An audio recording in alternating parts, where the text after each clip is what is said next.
You ask Tiger to solve. This deals with linear equations with one unknown. The final result is c equals 4.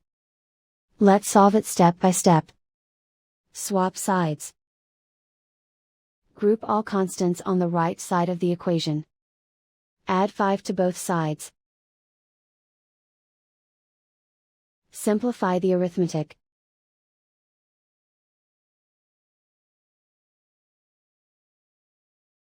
Isolate the c.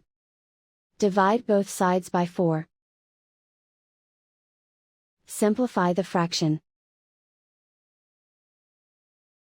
Find the greatest common factor of the numerator and denominator. Factor out and cancel the greatest common factor.